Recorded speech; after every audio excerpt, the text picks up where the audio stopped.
Hi guys, कैसे हैं आप सब। स्वागत है आपका आज के इस नए वीडियो में। मेरा नाम है अंकित और आप देख रहे हैं साइंस साला। दोस्तों, आज के इस वीडियो में हम क्लास 11 के second chapter structure of atom में इलेक्ट्रोमैग्नेटिक रेडिएशन के पार्टिकल नेचर को समझने जा रहे हैं। इससे प्रीवियस वीडियो में हमने उसके वेव नेचर को जाना था। दोस्तों, आपको पता है कि जो लाइट है वो इलेक्ट्रोमैग्नेटिक रेडिएशन की फॉर्म में ही चलती है। तो उसकी कुछ दो फिनोमेना है जो कि है डिफ्रैक्शन और एक है इंटरफेरेंस।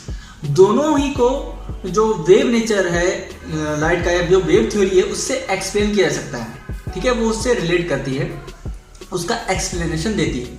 लेकिन साइंटिस्ट ने कुछ ऐसी ऑब्जर्वेशन को देखा, ऐसे कुछ एक्सपेरिमेंट्स किए या कुछ ऐसी फिनोमेना थी जिन्हें वेव थ्योरी से एक्सप्लेन नहीं किया जा सकता था। तो उन्होंने अपने कुछ अलग कॉन्सेप्ट बताए और कुछ ऑब्जर्वेशन सामने रखे कि जिन्हें वेव थ्योरी से एक्सप्लेन नहीं कर सकते। तो वो क्या थी, आज के इस वीडियो में इसी बात को हम देखेंगे। तो वीडियो में बने रहिए। वीडियो पसंद आए तो लाइक करें, फिर फ्रेंड्स के साथ इसे शेयर करें। ऐसे ही रेगुलर साइंस स्टडी वीडियोस के लिए हमारे चैनल साइंस साला को सब्सक्राइब करें। गाइस, इससे पहले मैं केमिस्ट्री के फर्स्ट चैप्टर के सारे पार्ट और सेकंड चैप्टर के कुछ पार्ट बना चुका हूं। आप आई बटन पर क्लिक करके उन प्लेलिस्ट को देख सकते हैं। तो आइए चलते हैं अपने ऑब्जर्वेशंस की तरफ। पहला ऑब्जर्वेशन ये कहता है कि the nature of emission of radiation, nature of emission of radiation from any hot object. किसी भी हॉट ऑब्जेक्ट से कोई भी अगर रेडिएशन का एमिशन होता है, उससे रेडिएशन निकलती है, ठीक है, तो उसके लिए हम वेव थ्योरी से एक्सप्लेन नहीं कर पाए। ठीक है, तो वो जो थी एक सोचने वाली बात थी कि वो थ्योरी वहां पर फेल हो रही थी। तो जो रेडिएशन किसी भी हॉट ऑब्जेक्ट से निकल रही है, ठीक है, उस रेडिएशन को ब्लैक बॉडी रेडिएशन बोला गया है। ठीक है, दूसरे ऑब्जर्वेशन देखते हैं। वो कहता है ejection of electrons from metal surface. किसी भी मेटल की सरफेस से इलेक्ट्रॉन का निकलना, उत्सर्जित होना, ejection. When radiation strikes it, कभी भी कोई भी मेटल सरफेस पर जब रेडिएशन स्ट्राइक करती है, उस पर गिरती है, तो उससे इलेक्ट्रॉन रिलीज होने लगते हैं। तो उस इफेक्ट, उससे जो इफेक्ट हुआ, उसके लिए हम क्या बोलते हैं दोस्तों? फोटो इलेक्ट्रिक इफेक्ट बोलते हैं। इसी इफेक्ट के जरिए हम सूरज की जब रेडिएशन किसी भी सरफेस पे पड़ती है, सोलर सेल आपने सुना होगा, वो इसी प्रोसेस पर काम करते हैं। उसमें जब रेडिएशन उस पर गिरती है तो उससे इलेक्ट्रॉन एमिट होते हैं और उन इलेक्ट्रॉन्स का यूज हम इलेक्ट्रिसिटी की जनरेशन के लिए करते हैं। तो इस तरीके का ये भी कॉन्सेप्ट जो था, ये ऑब्जर्वेशन जो था वो सामने आया कि इसे भी पार्टिकल नेचर में ही इंक्लूड करना चाहिए। तीसरा जो दोस्तों ऑब्जर्वेशन है वो variation of heat capacity of solid. किसी भी एक सॉलिड की हीट कैपेसिटी जो थी वो टेम्परेचर वेरी करने पे कैसे घट या बढ़ रही थी, उसका वेरिएशन किस तरीके से हो रहा था। इनका कहने का मतलब ये है कि अगर आपके पास कोई भी सॉलिड है तो उसे कितनी हीट दी जाए कि उसका टेम्परेचर 1 डिग्री इंक्रीज हो। तो इस तरीके के कुछ वेरिएशन जो थे वो वेव थ्योरी के साथ सही नहीं बैठ रहे थे। चौथा जो आपके सामने आ रहा है वो आ रहा है line spectra of atoms with special reference to hydrogen.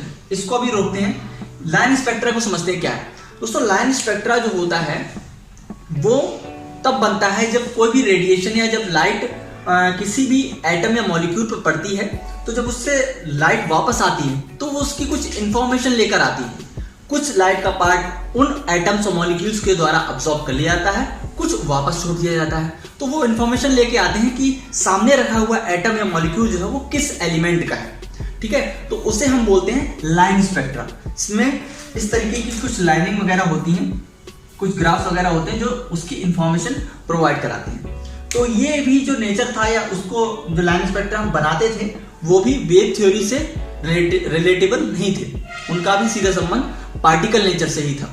तो ये कुछ ऑब्जर्वेशन थे। अब आइए जानते हैं ब्लैक बॉडी रेडिएशन के बारे में। इन चारों ऑब्जर्वेशंस में सबसे जो माना जाने वाला ऑब्जर्वेशन था पार्टिकल थ्योरी के लिए, वो हमारा पहला वाला था जिसे मैक्स प्लैंक ने 1900 में दिया था।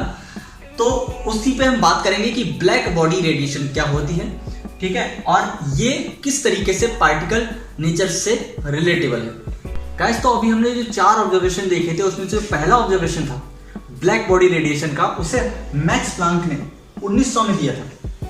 ठीक है, तो उन्होंने बताया कि अगर कोई भी एक सॉलिड है, अगर उस सॉलिड को हम हीट दें, हीट प्रोवाइड करें, तो क्या होगा, उसमें से रेडिएशन जो होगी वो एमिट होने लगेगी। ठीक है, तो हमने जो अभी पहला ऑब्जर्वेशन देखा था उसमें उसके नेचर की बात की गई थी ना, तो वो क्या होगा समझिए।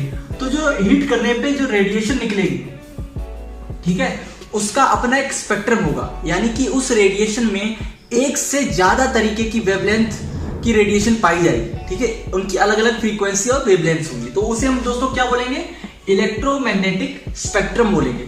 ये इसमें जो अलग अलग वेवलेंथ की रेडिएशन होगी, ठीक है, रेज होंगी, तो उसे हम क्या बोलेंगे, इलेक्ट्रोमैग्नेटिक स्पेक्ट्रम बोलेंगे।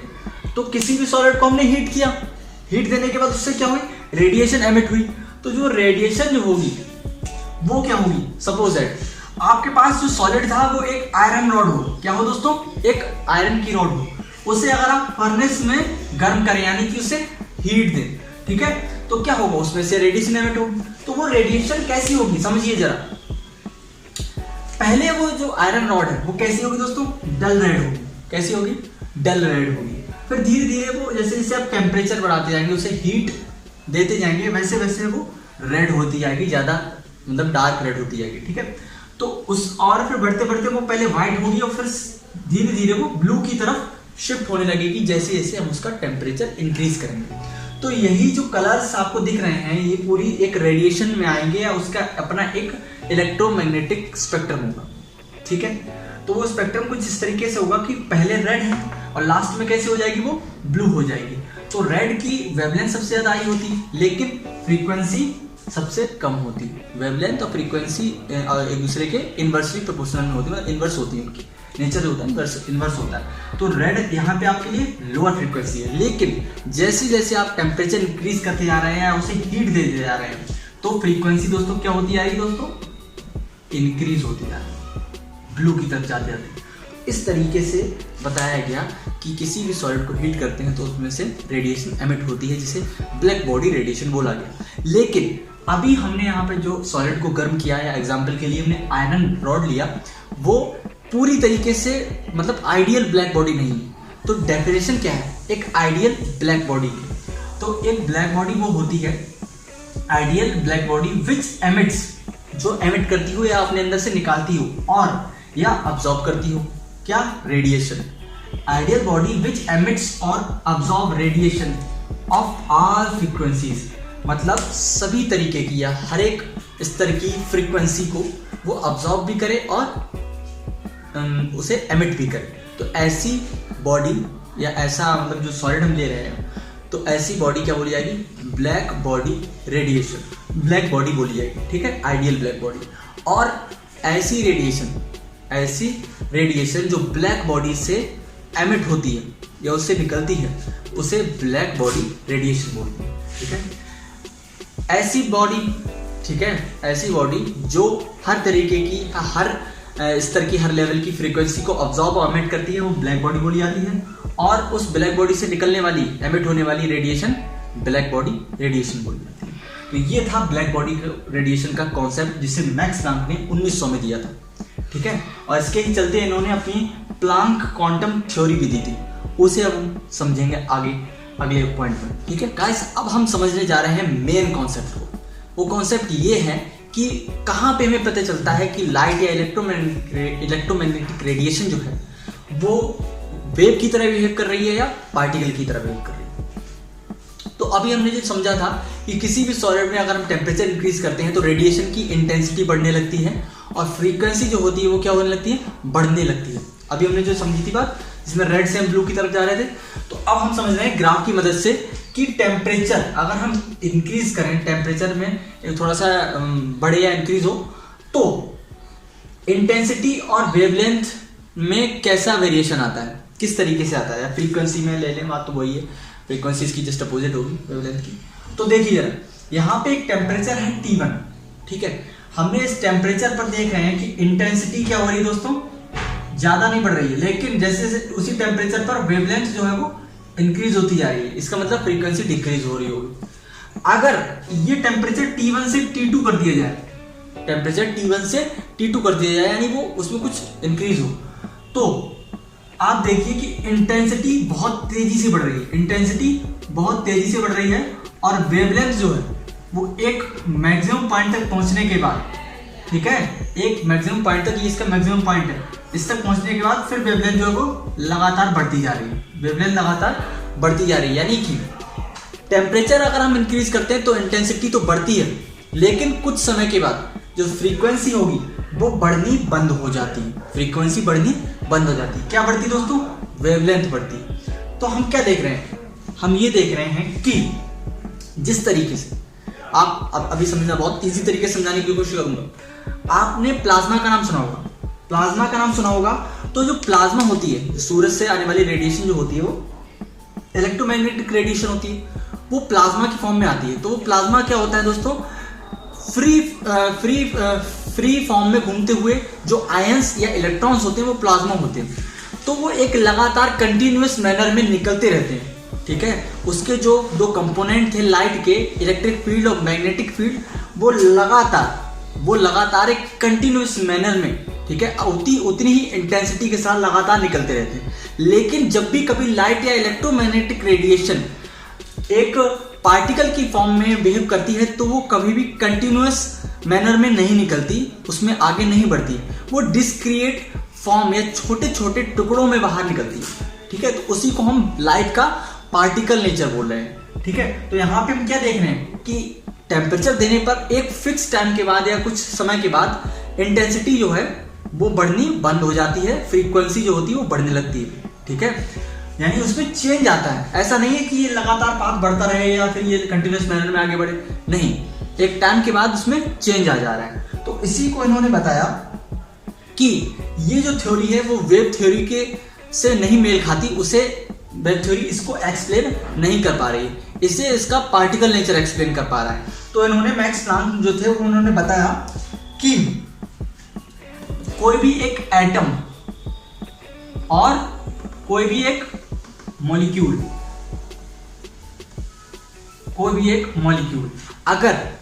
अगर इन पर रेडिएशन इन पे हीट दी जाती है, अगर हीट दी जाए तो ये छोटे छोटे टुकड़ों में डिस्क्रीट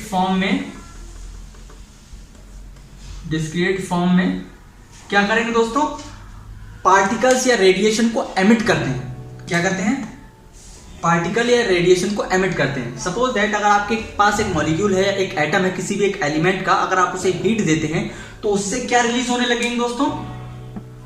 इलेक्ट्रॉन, यानी एटम की छोटी सी क्वांटिटी रेडिएशन की फॉर्म में निकलने लगती है। उसके जो सब एटॉमिक पार्टिकल्स होते हैं, एलिमेंट्री पार्टिकल्स होते हैं, वो रिलीज होने लगते हैं, उसी को हम रेडिएशन बोल रहे हैं। तो ये कहते हैं कि atoms and molecules could emit या absorb energy only in discrete quantities, ठीक है, and not in a continuous manner, जैसा कि हम लाइट पे देख रहे थे। लेकिन पार्टिकल नेचर में ऐसा नहीं होता है। और ये जो छोटे से डिस्क्रीट क्वांटिटीज हैं, छोटी छोटी क्वांटिटीज हैं जो कंटिन्यूअस मैनर में नहीं निकलती, इन्हीं को हम क्या बोलते हैं दोस्तों?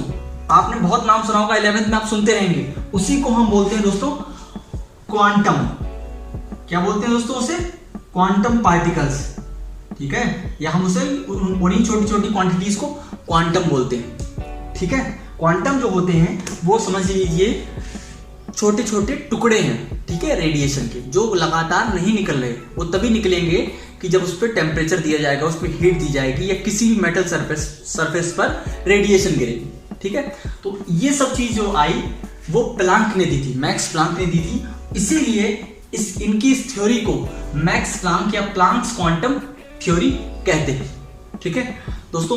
प्लांक क्वांटम थ्योरी में इसके बाद प्लांक ने जो एनर्जी होती है उस सॉलिड की या किसी भी एटम या मॉलिक्यूल की, उसे दी जाने वाली, और उसकी जो फ्रीक्वेंसी होती है, उसके बीच में एक रिलेशन दिया जिसे E बराबर h न्यू से बताते हैं। यहाँ पर E जो है वो एनर्जी की फॉर्म है, और ये यहाँ पे जो न्यू है वो उसकी फ्रीक्वेंसी है, और h जो है वो ऐसे प्लांक कांस्टेंट बोलते हैं, ठीक है, जिसकी वैल्यू जो है वो 6.626 into 10 to the power -34 joule second, ठीक है। ये जो है प्लांक कांस्टेंट बोला जाता है। इसका काफी जगह यूज आता है न्यूमेरिकल्स वगैरह में, जहां पर हमें इलेक्ट्रोमैग्नेटिक स्पेक्ट्रा की कुछ न्यूमेरिकल अगर आप देखेंगे तो वो चीज आपको समझ में आ जाएगी। तो आई होप आपको ये थोड़ी सी जानकारी जो मैंने समअप की है, जिसमें मैंने समझाया कि वेव और पार्टिकल में क्या अंतर है। अगर आपको थोड़ा सा समझ में नहीं आया तो आप वीडियो को थोड़ा सा रिवर्स कीजिए और अपने सेल्फ नोट्स बनाइए। अब आप अगर बुक को देखेंगे तो आपको वो जो लिखा हुआ मैटर है वो आपको थोड़ा सा समझ में आएगा, आपको उससे हेल्प मिलेगी। ठीक है, आई नो ये थोड़ा सा कॉम्प्लिकेटेड थ्योरी है, लोगों को जल्दी समझ में नहीं आती, लेकिन मैंने पूरी कोशिश की है आपको ये अच्छी तरीके से समझ में आए। तो अगर वीडियो पसंद आए तो वीडियो को लाइक करें और फ्रेंड्स के साथ शेयर करें। अगर अभी भी आपको इस थ्योरी में कोई डाउट है तो आप कमेंट में उसे जरूर बताएं, मैं उस पर कोशिश करूंगा कि एक सेपरेट वीडियो बना पाऊं या आपकी कमेंट में ही आपके लिए जवाब देने की कोशिश करूंगा। तो आप वीडियो को शेयर करें। ऐसी ही रेगुलर साइंस स्टडी वीडियोस के लिए हमारे चैनल साइंस साला को सब्सक्राइब करें। मैं मिलूंगा हमारी अगली वीडियो में, तब तक के लिए गुड बाय।